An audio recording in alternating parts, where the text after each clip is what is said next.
fundamental itu penting. Oke. Tapi ketika kita ngomongin pergerakan market, liquidity itu jauh lebih penting. Gue yakin setelah volatility ini ada satu cahaya. Halo semuanya, senang sekali hari ini saya Brojek berada di kantor GoTrade Indonesia untuk menemani teman-teman semua dalam sesi ngobrol santai tapi penuh insight seputar investasi, khususnya pasar saham US di trader stock. Topik hari ini sangat menarik, dari riset sederhana ke investasi pertama. Kita bakal bahas mulai dari kondisi ekonomi global, bagaimana cara kita sebagai investor retail di Indonesia untuk menyikapinya, hingga langkah-langkah praktis buat kamu yang ingin mulai masuk ke saham-saham global yang ternyata sekarang sudah semakin mudah untuk diakses. Dan hari ini kita sudah kedatangan tamu spesial yang sering banget berbagi insight soal market dan strategi. Langsung aja kita sambut Mas Henrico Gani. Halo Mas. Halo Mas. Halo. Gue panggil Mas aja ya. Aman. Tadi Bro. sih janjiannya banyak ya, cuman ya udahlah Mas Rico aja. Aman. Oke, gimana nih Mas kabarnya Mas? Baik. Amin. Sekarang sibuk apa? Sekarang ya masih kerja lah ya, jadi Oke. analis di Profesinya analis ya? profesi analis. Mantep banget. Dan ya masih trading, invest gitu ya. Lagi coba-coba di berbagai aset lah. Oke, nah ini kita langsung aja ya ke materinya nih. Hmm. Kita kan lagi hidup di masa yang gimana ya, agak sulit lah bisa dibilang ya. Marketnya roller coaster, terus juga ada inflasi. Abis inflasi kita juga ada kemarin perang dagang ya. Ya, perang beneran. Iya, sekarang perang beneran. Nah ini gimana nih Mas menanggapinya untuk kondisi kayak gini? Iya, jadi kalau market sekarang emang lebih tough ya tahun ini ya, gitu kan. Apalagi Donald Trump sejak naik itu kan emang, ya kita tahu Unik Donald banget ya. Trump presiden yang kayak apa ya.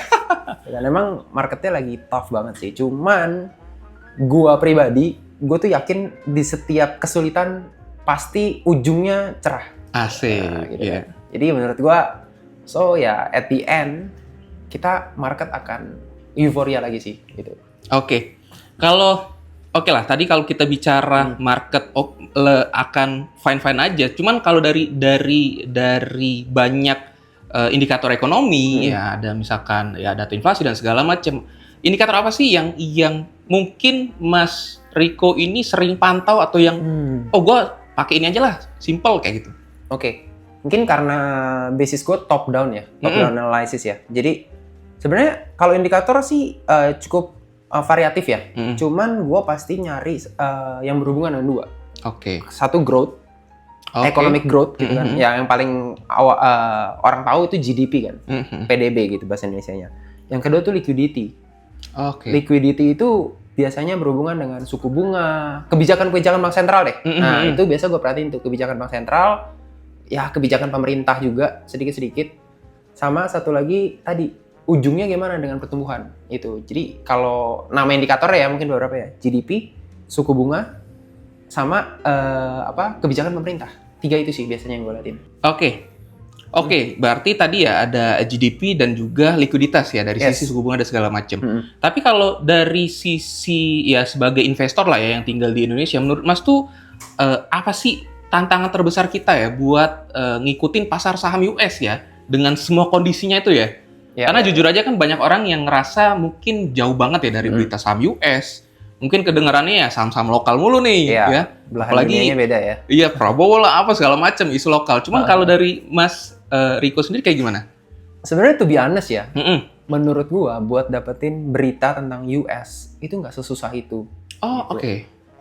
Mungkin karena basic gua yang pertama itu juga bukan kayak day trader ya, bukan kayak day trader or scalper gitu loh. Jadi gua kan lebih ke mungkin belinya sekarang, jualnya tahun depan atau enggak beberapa bulan kemudian gitu. Kalau orang tahu namanya position trader ya, gitu kan.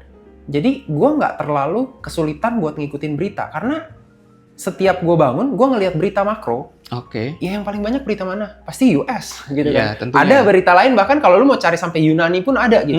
Cuman US itu pasti nampang. Yunani mungkin nggak nampang gitu kan.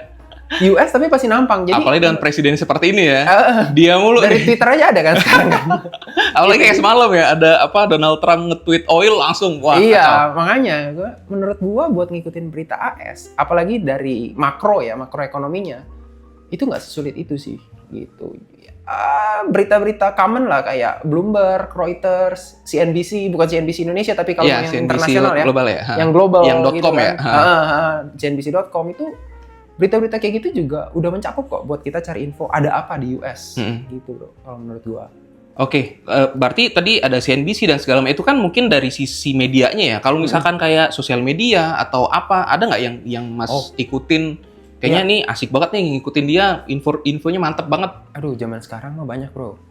X atau Twitter ya zaman sekarang kan. Banget. Itu gampang banget kan nyari dari situ. Bahkan sekelas analis ekonom dunia itu suka nge-tweet di situ.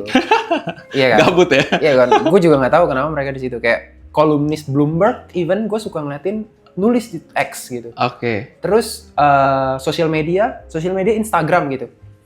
Itu banyak banget kayak New York Times lah. Terus sekarang hampir semua pejabat negara kayaknya punya Instagram juga kan. Oh iya. Gitu kan. Jadi menurut gua lu mau heavy tahu apa nih gitu. Benar. Lu tinggal follow dia dan ya banyak aja insight yang bisa mereka kasih. Oke. Oke, kalau dari sisi rutinitas deh ya, kan saham US ini kita tahu kan mungkin bukanya nggak kayak di Indo ya, kita buka jam 9 dan ini kan kebalikannya ya. Ini juga jam 9 bro, jam 9 malam tapi. Kita jadi nocturnal ya. Ada nggak rutinitas khusus untuk mantau saham US atau gimana? Iya, kalau saham US, gue biasa pasang notif sih bro. Jadi kayak berita-berita atau data-data penting, itu bisa keluar di notif gue gitu. Kayak misalnya CPI, inflation gitu kan, terus interest rate, itu keluar tuh di notif. Kalau interest rate, oke lah, mungkin The Fed kan ngumumin jam 2-3 pagi ya, gue biasa lihatnya baru jam 7. Pas gue bangun, gue lihat, memang udah kebiasaan kayak ketika gue bangun, gue ngelihat apa yang terjadi nih dengan global market selama gue tidur. Gitu, jadi dibilang kesulitan dengan gaya trading begini dan informasi yang sudah sebanyak ini, menurut gua nggak juga sih, nggak jadi alasan juga gitu ya. Oke. Ya yang bikin enak tadi karena positioning trading ya. Jadi sebenarnya nggak perlu terlalu gimana banget lah yang ngeliatin market dan sebenarnya rutinitas umum aja dengan data yang ada aja udah cukup banget ya. Cukup. Oke. Betul. Oke. Tadi kan kita banyak bahas tentang X dan segala macam ya. Sebenarnya dari itu semua cara Mas memilih yang mana berita yang bagus dan segala macam untuk stock picking dan screening lah mungkin. Menurut Mas kayak gimana? Oke, mungkin kalau gua selalu mulai dari big picture-nya, Mas. Ya tadi top down tadi ya. Jadi gua dari big picture apa yang terjadi dengan ekonomi saat ini gitu. Dan mungkin nggak dia melakukan hal itu. Contoh ya, saat ini dibuat lah ya, saat video kita ini dibuat nih ya, at least ya kalau terbitnya nggak tahu kapan kan, gue mungkin udah berubah ya. Cuman waktu kayak sekarang kayak gini, gue melihat kayaknya chance untuk perang dunia diinisiasi sama US kayaknya agak susah gitu. Misalnya, kenapa gue bisa ngomong gitu? Karena secara big picture, US ini lagi suffer dengan debt, dengan hutang, gitu kan ya. Jadi gue merasa kalau lu menginisiasi perang sekarang, kita tahu perang itu destruktif, bukannya membangun, gitu kan ya. Lu siap nggak gitu? Dengan hutang lu tambah banyak lagi gitu. Oke, nanti data pertumbuhan, ada yang bilang kalau US tuh mau bikin growth-nya bagus tuh perang. Karena dia jualan senjata katanya. Oke, tapi dengan itu lu mesti modal dong. Modal dari mana? Mungkin dari hutang lagi gitu. Iya, siap nggak gitu? Kan pertanyaannya gitu kan. Ketika, kayaknya susah nih. Ini tesis sulit diterima nih gitu. Jadi di screening itu yang gue akhirnya pakai nalar secara ya nggak usah ribet-ribet gaya ekonom apalah, kayak kita gaya orang dagang aja, dompet udah bolong nih. Gue mau nambah lagi gitu. Mau nambah utang lagi nih. Bentuknya pakai apa gitu. Sekarang aja yang kita tahu kayak mau nerbitin utang aja nih udah susah nih. Negara mana yang mau biayain misalnya gitu kan. Gue memulai dengan hal-hal kayak gitu. Jadi namanya ekonomi selalu akan ada hitam atau putih gitu kan. Tapi untuk gue menentukan side hitam atau putih, gue balik lagi pakai nalar gue secara, kalau gue bilang ekonomi kayaknya ketinggian, kayak pedagang lah.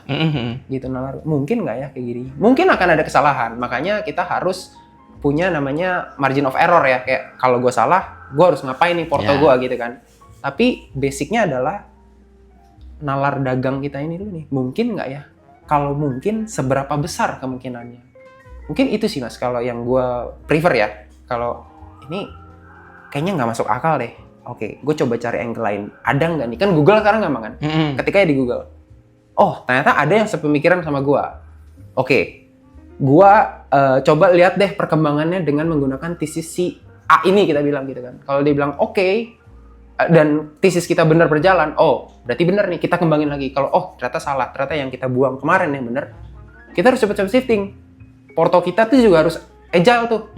Udah salah ya ngaku aja lah, kita nggak mungkin benar terus gitu kan. Benar. Kalau udah salah ya udah ngaku aja, kita adjust lagi porto kita, kembangin lagi tesis yang baru ini. Kalau gue biasa buat screening kayak gitu, Mas. Oke, cuman tadi yang menarik ya masalah hutang. Tapi gue pernah dengar isu ya, sebenarnya hutang Amerika itu bisa habis kalau dia menang perang. Berarti kan sebenarnya ya ada potensi eskalasi membesar. Cuman ya balik lagi dengan kondisi presidennya traders, gimana? Ada pendapat nggak?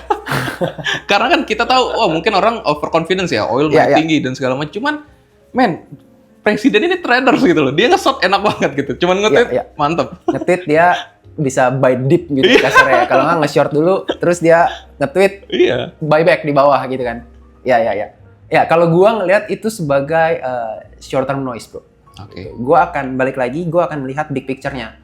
Jadi ketika lu kasih gua short term noise dan misalnya itu berlawanan dengan arah gua kan nggak margin nih, gitu kan. Gua pasti punya cash position berapa persen tergantung sekeyakinan gua gitu kan. Ketika lu lawan posisi gua dan gua merasa nggak make sense nih kalau lu begini, gua akan nambah di bawah. Oke. Gua akan tambah di bawah. Dan ketika udah balik, gua mungkin akan kembali repositioning. Dalam arti kata bukannya gua bilang gua investor terus gue beli dan gue nggak jual ya. Ketika gue dikasih dip, gue beli di bawah, balik lagi gue jual. Gue rebalancing portofolio lagi kita ngomongnya ya. Jadi cash tetap ada. Lu bisa ngambil keuntungan jangka pendek juga. Kalau gue biasanya seperti itu. Ya, enak ya positioning trading ya. Iya. Jadi lu kasih gue short term noise, ya udah, pokoknya jadi duit dah gitu. Asal jangan margin ya. Itu asal jangan margin. Oke, nah ini menarik ya, karena kan kita tadi udah mention banget positioning trading. Cuman sepengalaman Mas Riko nih ya, karena kan ya mungkin dengan pengalaman yang panjang, sebenarnya ada nggak sih momen mungkin salah posisi dan segala macam, gimana sih nyikapinnya? Oke. Pasti ada, bro. Ya. Pasti ada. Gua rasa hampir semua orang, nggak hampir lah, semua orang benar. Pasti pernah salah ambil posisi. Ya kita bukan Tuhan. Balik lagi kan, kita manusia. Nggak ada yang 100% ya? Betul. Yang penting kan ketika kita salah, kita tahu kita harus apa. Benar. Gitu kan. Perbaikin posisi kita gitu kan. Gua pernah salah, even on US stocks waktu itu. Ada nggak yang memorable banget gitu istilahnya? Waktu itu gue punya tesis bahwa US stocks itu bubble. Oke. Bubble karena ini suku bunga The Fed dinaikin nih. Wah, valuasi udah segini, liquidity ditarik kan, balik lagi. Bener. Growth liquidity kan. Benar. Wah, ditarik nih. Collapse dah lu gitu kan. Collapse dah lu gitu. Ternyata nggak collapse gitu kan. Naik terus nih. Ya waktu itu untungnya gue nggak nge-short gitu kan. Gue nggak nge-short jadi kayak. Tapi kan secara tesis sebenarnya gue salah gitu kan. Wah, kenapa nih gitu. Balik lagi kayak yang tadi gue bilang. Ketika gue punya tesis A, ternyata gue salah. Gue akan lihat, kenapa kok gue bisa salah? Ada nggak opini B ini tesis dasarnya apa? Gue lihat, ternyata government spending. Yang jadi bank sentral narik liquidity, pemerintah ngasih liquidity lewat government budget, defisit budget kan. Gue bilang, gue salah nih. Ya udah gue perbaikin posisi gue. Ya udah masuk lah. Ya gue nggak ngelawan, nggak mungkin lu menang lawan market yang jutaan traders dengan uang yang jauh lebih banyak dari market kita, kan? US lagi ya. Iya, apalagi market US, the biggest market in the world, bro. Ya udah nggak mungkin menang lah. Ya lu prefer, ya udah lu salah, akuin, perbaikin posisi lu daripada lu cuman aduh gue salah. Ya apain bro, kita cari duit bukan cari bener. Bener, apalagi manusia-manusia yang denial ya. Gue paling bener nih, gue paling bener. Susah lah. Di hold aja ujungnya margin ya, iya, atau gimana? Margin. itu berat lah. Ya kita di market harus sadar bahwa kesalahan itu adalah part of our daily life. Rasional ya? Rasional. Yang penting itu sih kalau menurut gue. Oke.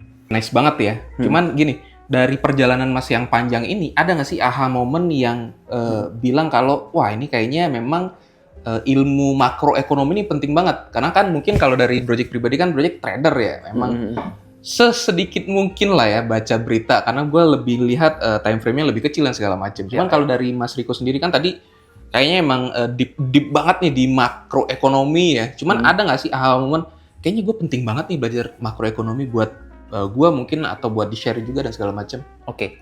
Jadi seperjalanan gue di financial market, yang gue sadar adalah fundamental itu penting. Oke. Tapi ketika kita ngomongin pergerakan market, liquidity itu jauh lebih penting. Oke. Karena satu hal yang gue pelajarin, fundamental saham itu kinerja perusahaannya. Fundamental pasar finansial itu supply demand. Supply demand itu, demand-nya itu datangnya dari liquidity. Gitu. Jadi penting menurut gue buat ngelihat seberapa besar potensi demand-nya itu dari liquidity, which is makroekonomi. Gitu. Dan kenapa menurut gue makroekonomi itu juga penting? Karena balik lagi ke gaya trading gue ya, yang position trading tadi yang bisa nge-hold jangka panjang.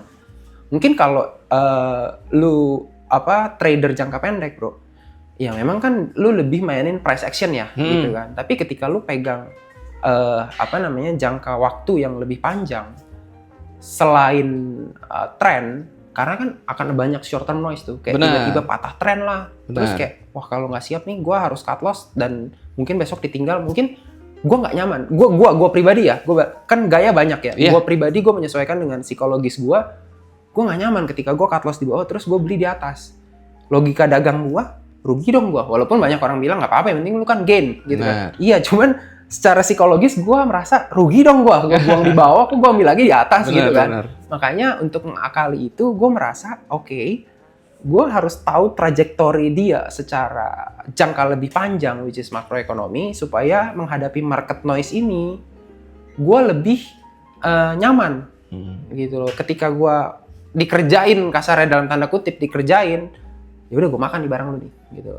Ya dengan cara itu gue melihat makroekonomi itu sangat penting buat all financial market ya. Kita nggak ngomong cuman saham US lah atau kripto lah, or saham Indo, or apapun.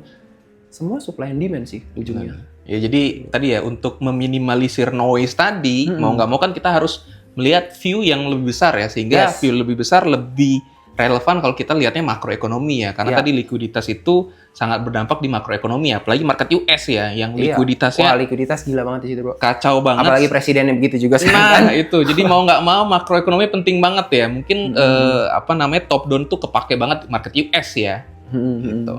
Oke, dengan tadi ya kita melihat makroekonomi dan segala macem. Tapi menurut Mas Riko sendiri nih ya, justru dengan semua ketidakpastian ya, dan ya banyaklah hal-hal yang mungkin bikin orang fear mungkin ya. Tapi justru menurut Mas Riko sendiri, kondisi saat ini tuh time yang bagus nggak sih buat masuk ke market US? Gue punya tesis ya. Gue punya tesis bahwa ini balik ke yang awal nih, Mas. Gue bilang, gue yakin setelah volatility ini ada satu cahaya, gitu kan. Gue bilangnya. Jadi gue ngelihat dengan posisi market sekarang yang penuh fear, di US, S&P 500 itu near all time high. Benar. Iya kan? Benar. Kalau seandainya tesis gue benar bahwa eskalasi perang ini akan segera berakhir, Trump lagi promote ceasefire kan, gencatan senjata gitu kan.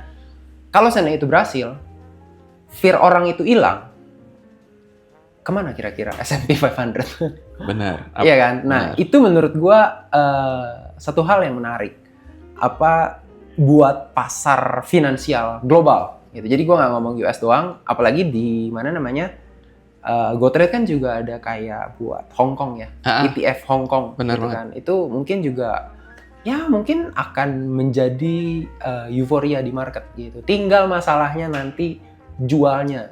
Karena menurut gua setelah gua mempelajari makro, semua itu siklus.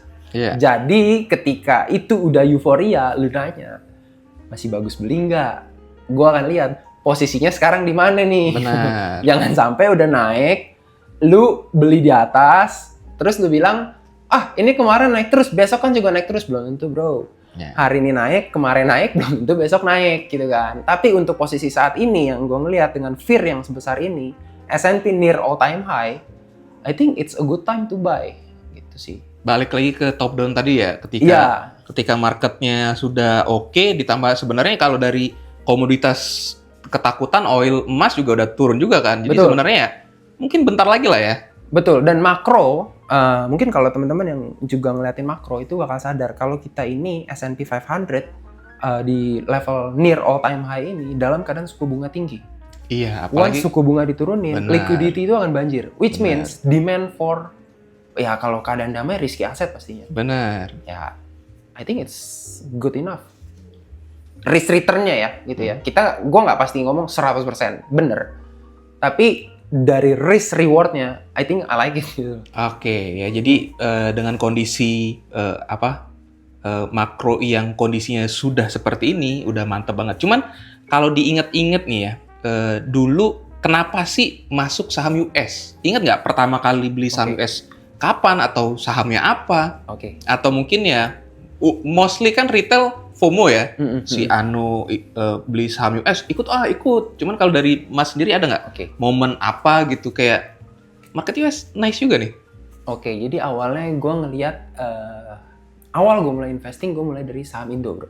Oke. Gitu kan. Nah, Tahun berapa awal investasi? wah, 2017.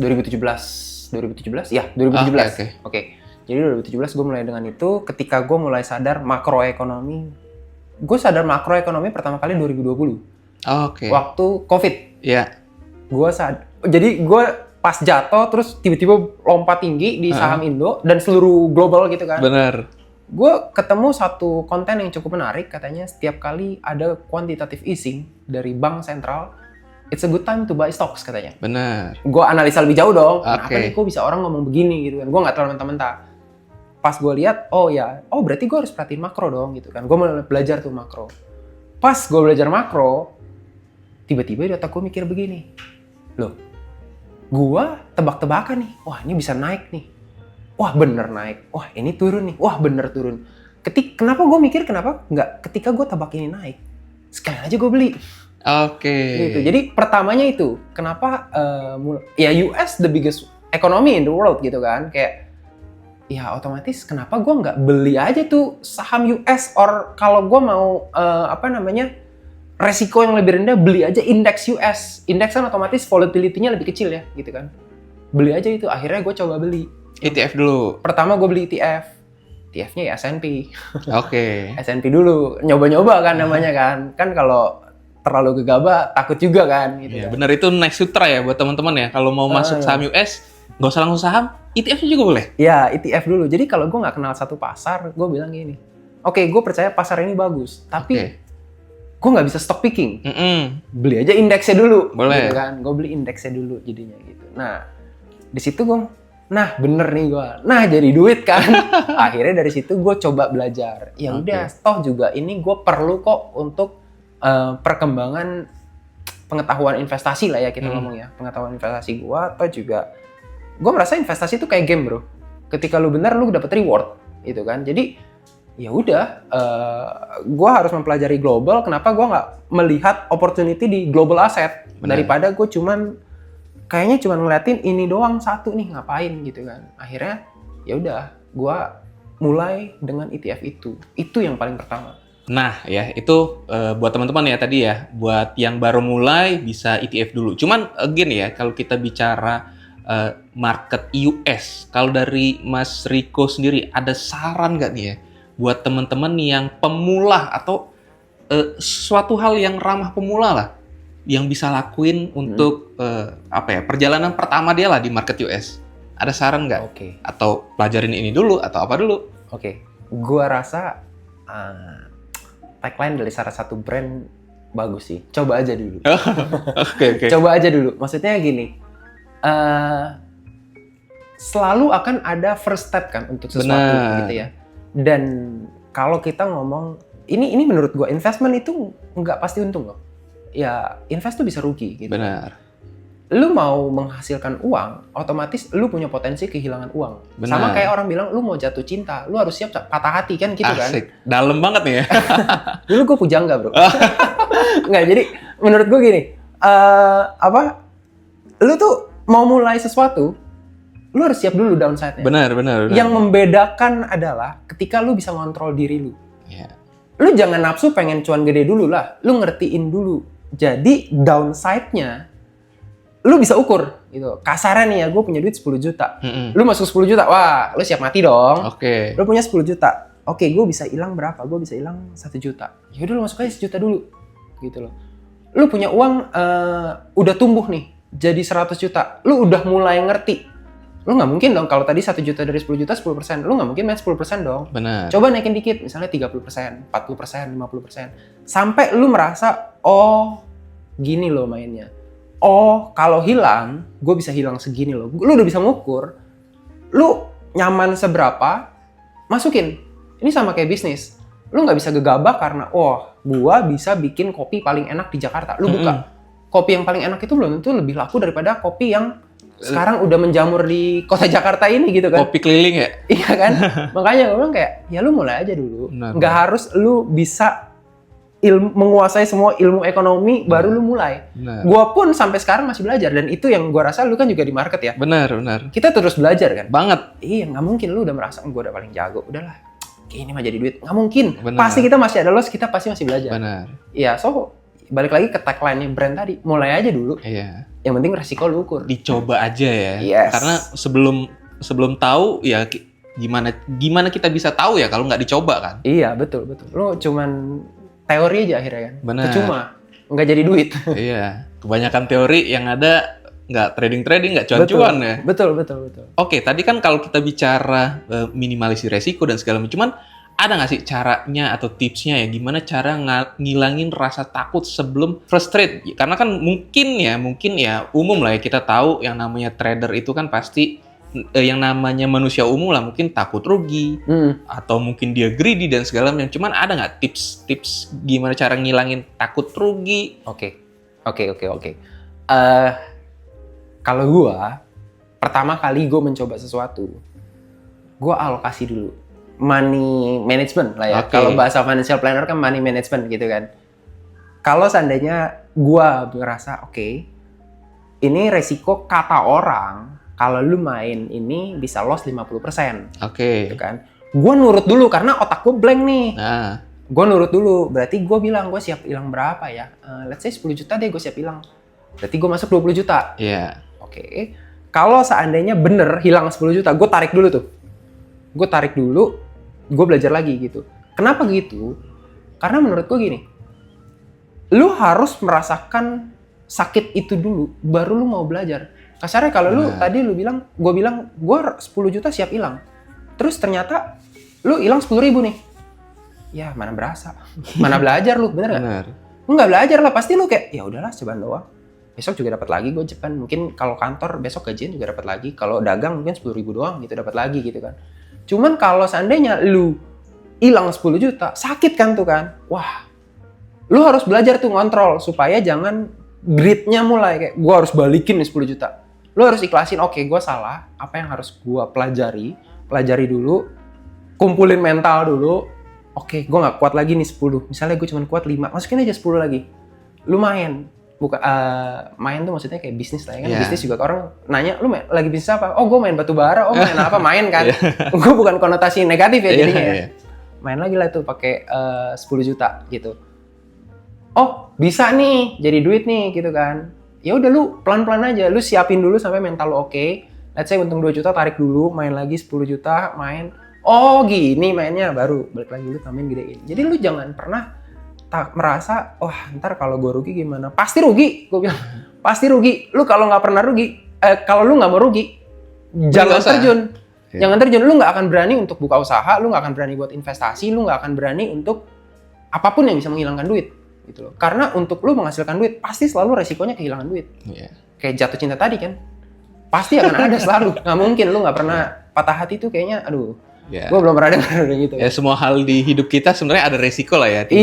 Tinggal tadi ya gimana caranya pakai uang dingin lah ya istilahnya biar nggak stres banget ya ngeliat kerugian. Iya, tapi harus cukup sakit nih. Benar. Cukup sakit, tapi jangan sampai lu nggak bisa comeback. Oke ya. Jadi intinya money management terus juga atur psikologis lah ya biar nggak ya gimana nggak takut masuk pasar modal ya. Cuman again mungkin buat teman-teman tadi ya, kita udah bahas banyak lah ya tentang makroekonomi, tentang juga gimana teman-teman pentingnya makroekonomi itu seperti apa. Ya mungkin teman-teman juga buat yang baru mau masuk pasar modal juga ingat ya, harus tahu resiko dan juga berani hilang resiko ya. Karena tadi semua di hidup ini juga punya resikonya ya, dan apalagi di pasar modal adalah high risk asset ya, sehingga teman-teman perlu bijak lah ya untuk masuk ke pasar modal, apalagi US market yang seru banget sebenarnya ya. Oke. Mungkin ini udah terakhir ya, cuman Project pengen tahu closing statement deh dari Mas Riko sendiri buat teman-teman nih, atau buat yang pemula atau yang buat pro juga, gimana sih closing statement atau ada tips? Oke. Mungkin kalau buat yang baru mulai saran gua sih ya itu ya, coba dulu. Kenapa? Karena kita nggak akan pernah bisa besar kalau kita nggak memulai dari kayuhan pertama lah, dari hal kecilnya gitu. Mungkin kalau buat teman-teman yang udah terjun terus merasa kok kayaknya gue rugi mulu ya, I think there might be something wrong gitu kan. Kalau itu salah, perbaikilah gitu loh, tapi jangan pernah keluar. Kenapa? Karena ketika lu memutuskan untuk keluar, ya lu udah finish di situ.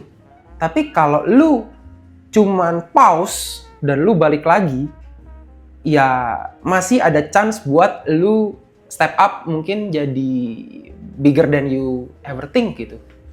Itu sih kalau menurut gue. Iya, benar banget sih. Karena tadi ya, ketika kalian stop terus udahan, itu tuh manusia-manusia yang bilang saham itu judi. Oke, terima kasih Mas Thank you, Riko. Ya, luar biasa banget ya insight yang kita dapat hari ini. Mulai dari cara sederhana, baca signal ekonomi, tantangan investor Indonesia dalam informasi saham US ya, sampai pengalaman pertama Mas Riko waktu beli saham di market US. Semuanya relate banget dan penuh pelajaran. Oke, semoga dari obrolan ini kamu yang masih ragu atau takut buat mulai bisa dapat dorongan buat ambil langkah pertama ya tadi ya. Coba aja dulu ya. Dan ingat, kamu nggak harus langsung jadi ahli. Yang penting mulai dulu. Belajar sambil jalan dan gunakan tools yang memudahkan kayak GoTrade. Dan terima kasih banyak Mas Riko atas waktunya, dan terima kasih juga untuk teman-teman yang bergabung di Trader's Talk. Sampai jumpa di episode berikutnya. See you. Bye.